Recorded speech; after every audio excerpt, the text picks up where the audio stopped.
What is up, fight fans? I am Jason BURGOS for Sherdog.com, and I have the pleasure of being joined by a man that had a landmark win at UFC 249 in a performance that should have earned a bonus. Thanks, Justin Gaethje and Francis Ngannou. This man did something that has only been done 2 times previously in 46 fights and stopped the iron-jawed Jeremy Stephens by strikes. It's insane.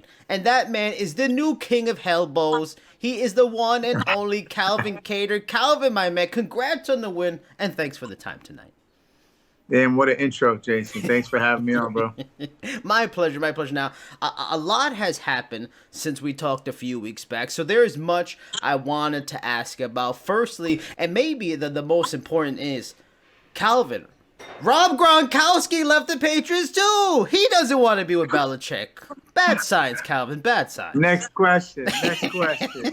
All right. Okay, so before we get into this massive win at UFC 249, I just also wanted to mention Tom Brady's still not going to be on the Patriots this year, Calvin. Hey, the connection, Jason. The connection's getting bad. I think I'm losing you. What'd you say? All right. Kidding, of course. No, I'm kidding. Now, but seriously, what were your thoughts on how everything went down there in Jacksonville in terms of like the testing, trying to keep things clean and sterile, the UFC, and then also when you heard the Jacare in his corner news, did you get a little tense? Did you get like, oh fuck, this thing's not gonna happen now, or were you, everybody was kind of calm, like, all right, that's just one ththing, we're all good. I feel like anything's a possibility, so you never really know. All you can do is just focus on what you can control, and you give your best to Jacare and his family. Obviously, health and safety first and foremost. But it was good to finally able to get tested for the COVID. I feel like everybody just wants to know if they have it, because how are you gonna really know? There's no symptoms, and I just didn't really care to do it 3 times while I was out there. How bad was it? Because I've talked to guys that are about to get it and they're not looking forward to it. I've talked to one guy that got it. He hated it. He said it was painful. What was the experience for you? Here, it sucks. Yeah, it wasn't.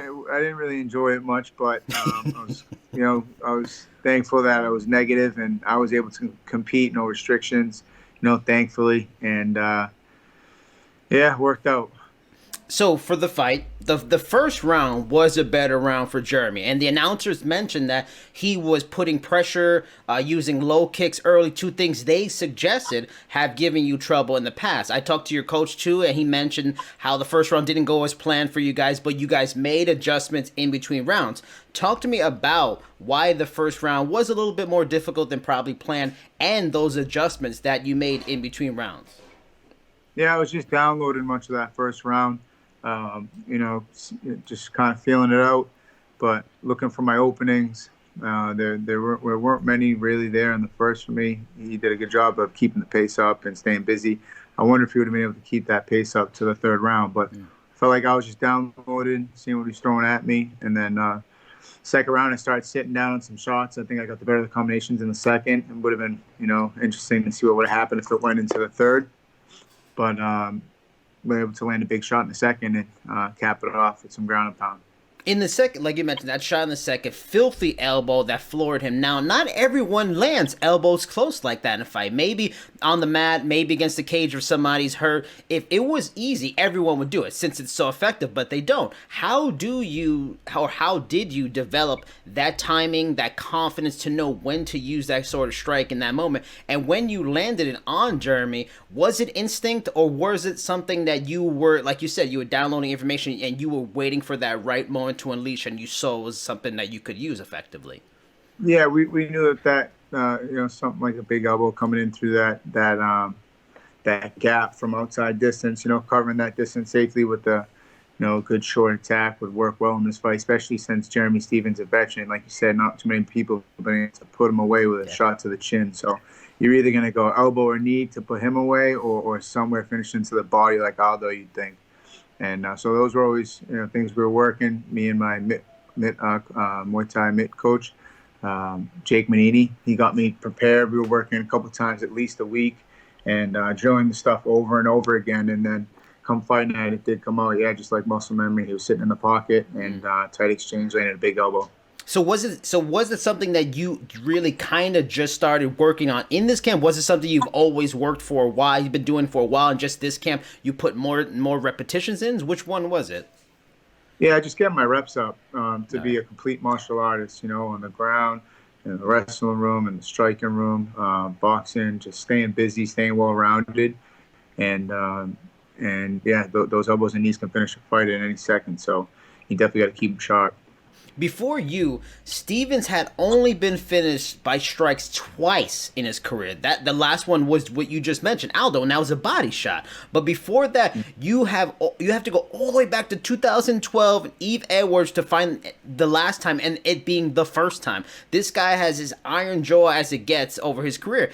32 of those fights in the UFC, 32 at the highest level, and he's only been stopped those two times. How insane of a feather in the cap is it to achieve this sort of thing at this sort of level? And in your most honest moment, did you really feel you could do that to him, or it was more of a best hopes thing? No, I feel like I can beat anybody in the division. It's just it doesn't always pan out like that, but. We that's what we work for. That's the outcome we work for. Maybe in my perfect outcome, I would have slipped another half inch to the left and maybe not got my nose broke in the process of landing that elbow. But at the end of the day, I'll trade a rook for a queen any day of the week. So yeah, it was a good fight ender. But Jeremy's a tough guy. But I'd be lying if I said my goal stopped there. I'm not done yet, and I look forward to kind of keeping this momentum and parlaying that into one of these top contenders we got floating around in the top 5, top 7.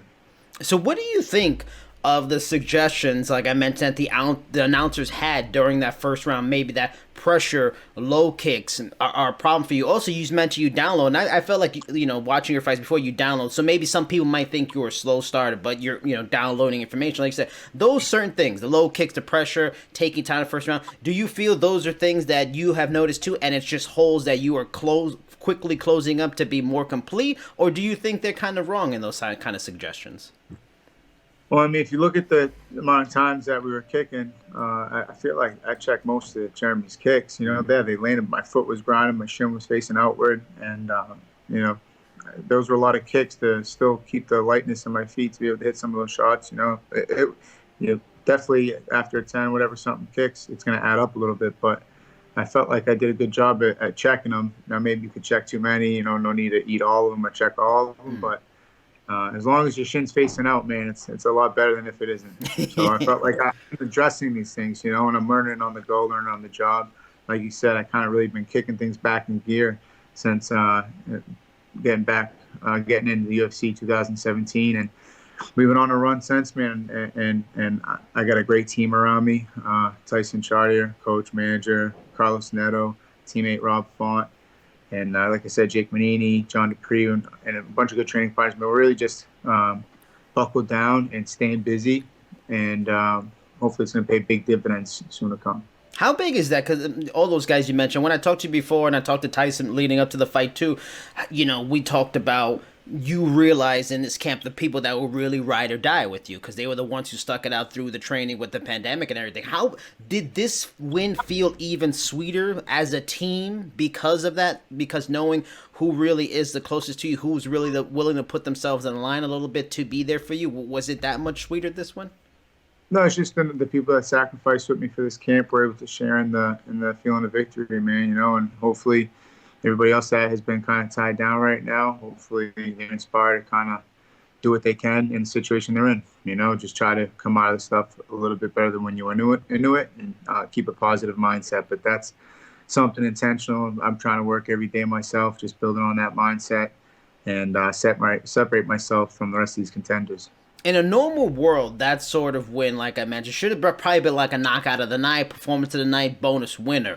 But the main card of UFC 249 was not a normal card. After Ngannou... You're going to tell me to get on more fight nights, man. I got to stop getting on these Tony Ferguson and Gagey undercards, Francis Ngannou.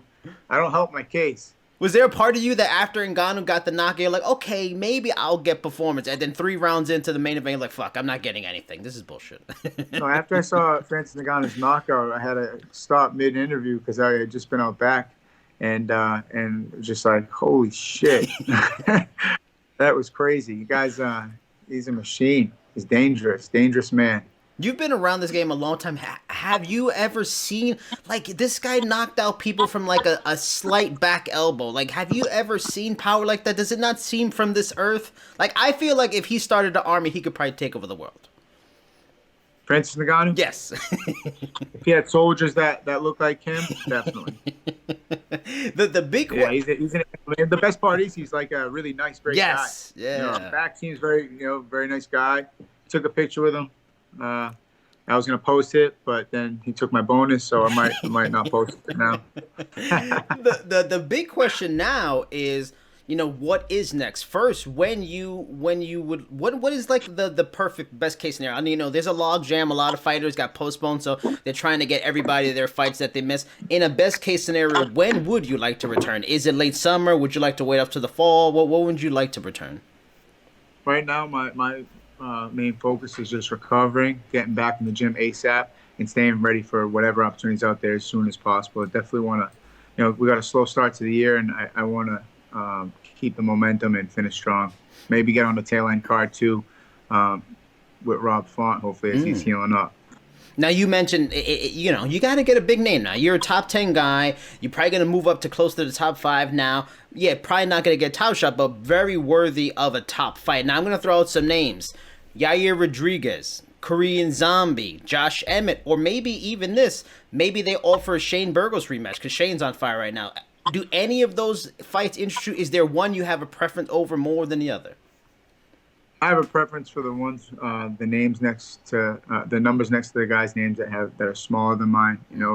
Other than that, anybody in that top 7 right now, they're all like the same to me as far as risk wise. They're all tough. They all good at something. They got there for a reason, and we're just gonna adjust to whoever that opponent is, and take them all out. Whoever that next person's gonna be, we're just gonna dial in on a program for that person and just get to work. You're in a position where you are a guy that, you could say you would like those notable names to further bring your status up. Like, so hypothetical, if an Aldo or for Frankie Edgar was still in the division, would those fights interest you because of their names? Or like you said, it really is about the numbers. So it isn't about the name. You want the highest ranked guy possible so you can get that title shot. Yeah, definitely. The goal's the belt. They got for football, they got the New England Patriots. For basketball, they got the Celtics. Baseball, they got the Red Sox. And hockey, they got the Bruins. But for MMA, we're trying to, make them have the New England cartel. In order to make it that, we got to bring home, a title or a championship and solidify that. So working hard, trying to do my part and bring back a belt to Boston. I would agree 1,000%. New England cartel is definitely, but the Patriots, Boston, I think it's going to be some tough times for those teams. Hey, we got some time to do, man. But I'm not gonna go out there and make some small shoes to fit in. Make me some size 12s.